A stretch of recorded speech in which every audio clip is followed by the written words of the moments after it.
एका छोट्याशा गावातून हा मुंबईमध्ये आला. अभिनय, गाणं या सगळ्याच क्षेत्रांमधून त्याने आपलं मनोरंजन करण्याचा प्रयत्न सुरू ठेवला. पण हे चालू असतानाही विनोदी अभिनेता म्हणून कुठल्याही चौकटीत अडकायचं नाही हे मात्र मनामध्ये पक्क होतं. असंच स्वतःशी कुठल्याही चौकटीत न अडकण्याचा स्ट्रगल अर्थातच संघर्ष चालू असलेला वैभव मांगले आता आपल्या समोर येतोय. वंदनाताईंच्या टीम मधून जोरदार टाळ्यांनी त्याचं स्वागत करूया. मायेच्या हळव्या स्पर्शाने फुलते, नात्यांच्या बंधात धुंद मोहरते.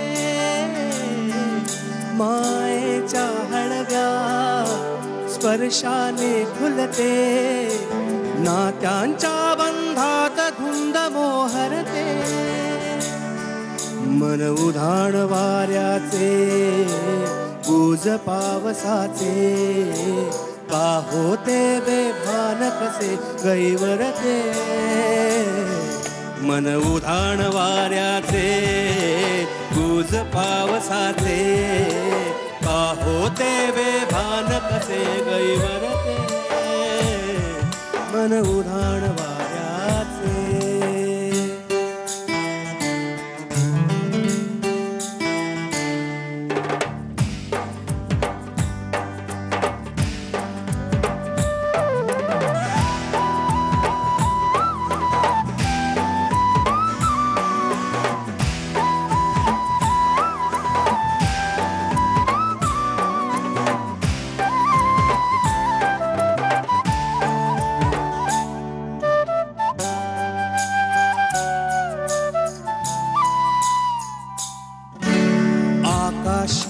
स्वप्नांच्या हरपून भान शिरते, हुरहुर त्या सांजेला कधी एकटेच झुरते. सावरते बावरते घडते अडखळते का पडते, कधी आशेच्या हिंदोळ्यावर मन हे वेडे झुलते. मन तरंग होऊन पाड्यावरती फिरते, अनक्षणात फिरुनी आभाळाला भिडते. मन उधाण वाऱ्याचे, गुज पावसाचे, का होते बेभान कसे गैवरते. मन उधाण वाऱ्याचे, मन उधाण वाऱ्याचे. माझ्या आवडीचं गाणं आणि डिफिकल्ट गाणं म्हणून मी मुद्दाम तुला ते गायला लावलं, कारण तू बरीच अशी उडत्या चालीची गाणी म्हणून. पण मागच्या वेळेचं म्हटलेलं मला खूप आवडलं होतं खरं तर. पण यावेळी असं वाटलं की तू जरा घोड्यावर बसून आल्यासारखा आणि तालीम न केलेला असं वाटलास. खरं तर या गाण्यातले जे सगळे भाव आहेत ना ते शब्दांमध्येच आहेत. हळवं होणं, हुरहुरणं, हे सगळे भाव मला वाटतं आपल्या अभिनयातल्या नवरसांपैकी सगळे रस या गाण्यात आहेत. आणि ते अभिप्रेत तुझ्यासारख्या नाटाकडून ते त्या निदान शब्दांपुरता तरी तो हळवेपणा, तो हुरहुरणं, तू हुरहुरणं न देता धाडकन त्या शब्दाला भिडलास. आणि मला असं वाटलं की तू गंमत केल्यासारखं गाणं म्हटलंस, जे तुझ्याकडून अपेक्षित नाही आहे.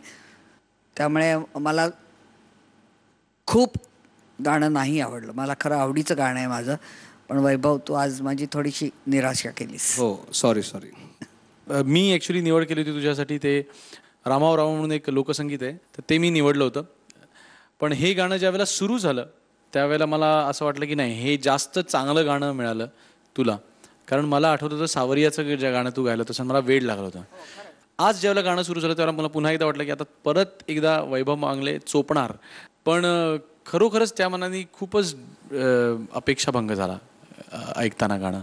आत्ता मी एवढंच म्हणू शकेन की ते असं व्हायला नको होतं.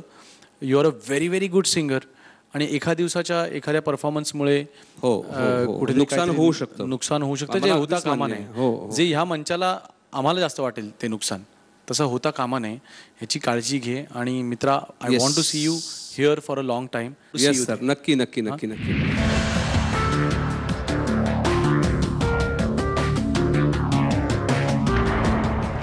दिलाय. थँक्यू. वैभव, आपण कालपासून स्ट्रगल किंवा संघर्षाबद्दल बोलतोय, प्रत्येकाच्या आयुष्यात आलेला वेगवेगळ्या रूपानं. मला जेवढं माहिती आहे, तू कोकणातून मुंबईमध्ये आलास. सुरुवातीच्या दिवसातल्या काही आठवणी? बेसिकली मी ॲक्टर व्हायला कधीच आलो नव्हतो मुंबईमध्ये, म्हणजे यायचं काही स्वप्न नव्हतं माझं. मी बेसिकली शिक्षक आहे, BSc BEd आहे. पण झालं असं की तेव्हा नेमके कॉन्ट्रॅक्ट सिस्टीमवर शिक्षक घ्यायला लागले होते आणि फक्त 2,500 रुपये पेमेंट मिळत होतं. तर 2,500 रुपये पेमेंटमध्ये काय करणार, ही 2001 सालची गोष्ट. तर मग माझे काका आहेत, वडिलांचे आतेभाऊ विलास कोळपे म्हणून. तर ते म्हणले मुंबईत जाऊन स्ट्रगल करतो, तुझ्याकडे ॲक्टिंगचं थोडं कॅलिबर आहे, काहीतरी होते का बघ तिकडे. मग मला त्यांच्या मित्रांना त्यांनी भेटवलं वगैरे. तेव्हा राहायला मुंबईत जागा नाही, एक माणूसही ओळखीचा नाही माझ्या. त्या काकांचीच बहीण होती, तिला आम्ही माई आत्या म्हणतो. तिच्याकडे थोडे दिवस राहिलो, पण ती पण बिचारी इतक्या छोट्या ह्याच्यात राहत होती की ती म्हणाली, अरे जेवणाची व्यवस्था होईल पण राहायचं कुठे, आता हा प्रश्नच आहे आपल्याकडे. तर मग मित्र होता माझा एक, विश्वनाथ धावडे नावाचा. तो दादरला राहायचा, कोहिनूर मिल कंपाऊंडमध्ये, त्या 10x12च्या खोल्यांमध्ये. त्यात आम्ही जवळपास 10-12 जण राहायचो त्या एका खोलीमध्ये. आणि 10 वाजता गेलं की लिटरली झोपायला जागा नसायची. मग बाहेर व्हरांड्यामध्ये झोपायचं. असे मी 4 वर्ष काढली तिकडे, म्हणजे बोंबिलवाडी, लग्न कल्लोळ ही नाटकं करून. पण एक ठरवलं होतं, एकदा बोंबिलवाडी मला नाटक मिळालं, त्यात मला परेश मोकाशीचा खूप आयुष्यात भाग आहे. आपण म्हणतो ना की तो गुरु असतो एक आपला, परेश मोकाशी. त्याने मला समजा नाटकात घेतलं नसतं तर मी नसतो राहिलो मुंबईमध्ये. कारण इतकी वणवण केली होती त्या दिवसांमध्ये, कारण कोणी उभं करत नाही. आणि त्यांच्या दृष्टीने बरोबर असतं, कारण कोणी ओळखीचा ना पाळखीचा ना त्याचं काही बघितलेलं असतं, कोण कसं नाटकात काम देणार किंवा कुठल्याही गोष्टीमध्ये. तर परेश मोकाशीने काहीही न बघता त्याने मला त्याच्या नाटकात काम दिलं होतं की तू आलायस रत्नागिरीतनं, हा रोल आहे, करशील का, वाच बरं एकदा वाचन केलं होतं.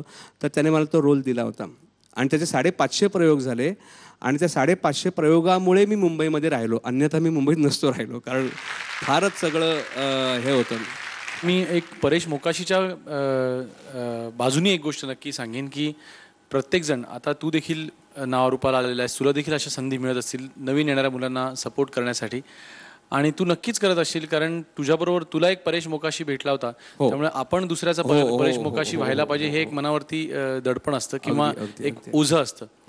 पण परेश मोकाशीच्या बाजूने हे फार महत्त्वाची गोष्ट की ज्या वेळेला असा एक वैभव मांगले मिळतो की ज्याला मदत केल्यानंतर तो इतका मोठा होतो आणि एवढा मोठा झाल्यानंतर तो माझी आठवण ठेवतो, त्यावेळेला त्याला अजून 4-5 वैभव मांगलेंना मदत करायचा उत्साह येतो, हुरूप येतो. तर देव करो आणि जगातल्या प्रत्येक मोकाशीला, परेश मोकाशीला एक वैभव मांगलेच मिळो, एवढं मी म्हणेन. त्याचं जितकं श्रेय ते तुझं देखील. Very good, great human Bing.